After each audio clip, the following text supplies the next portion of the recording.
Perkenalkan, nama saya Hendrika Edmusu, NPM 12190033. Di sini saya akan mempresentasikan materi tentang perdagangan internasional teori Heckscher-Ohlin. Teori Heckscher-Ohlin pertama kali digagas pada tahun 1920-an oleh dua ekonomi Swedia, Eli Heckscher dan muridnya Bertil Ohlin. Teori ini mengajukan suatu premis bahwa suatu negara akan mengekspor barang yang memiliki faktor produksi yang berlimpah secara intensif. Satu negara dikatakan memiliki faktor berlimpah jika rasio dari tenaga kerja terhadap faktor lainnya lebih besar dibandingkan rasio dari negara mitranya. Sedangkan satu barang tersebut bersifat pada tenaga kerja jika biaya tenaga kerja merupakan bagian terbesar dari nilai barang tersebut dibandingkan biaya faktor produksi lainnya. Heckscher-Ohlin mencoba menjelaskan pola perdagangan dunia dengan pengungkapan spesifik mengapa terjadi perbedaan harga antar negara. Secara teoritis, perdagangan ini terjadi karena ada perbedaan harga.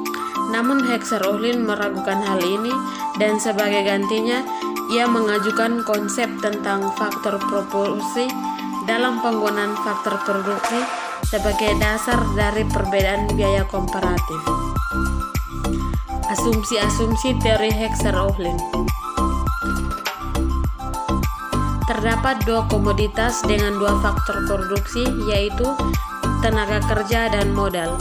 Selera konsumen yang identik dan homogen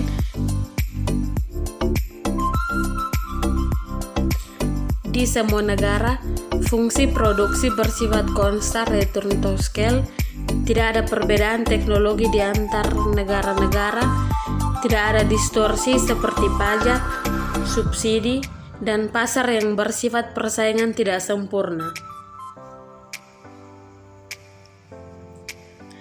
Teori Heckscher-Ohlin mengatakan bahwa suatu negara yang berlimpah pada suatu faktor produksi akan mengekspor komoditas yang intensif menggunakan faktor produksi yang negara tersebut berkekurangan. Sehingga pola perdagangan yang terjadi antar negara yang berbeda ketersediaan faktor produksi atau rasio faktor produksi modal terhadap tenaga kerja adalah perdagangan interindustri.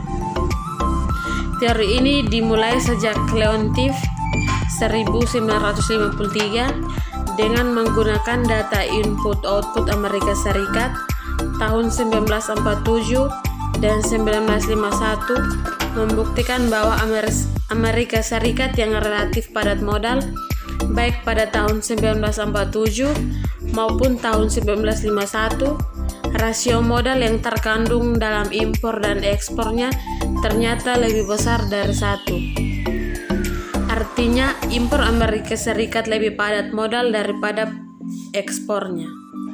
Sehingga Leontief menyatakan bahwa kenyataan tersebut disebabkan karena tenaga kerja di Amerika Serikat lebih efisien dibandingkan dengan tenaga kerja di negara-negara lain. Sekian dan terima kasih.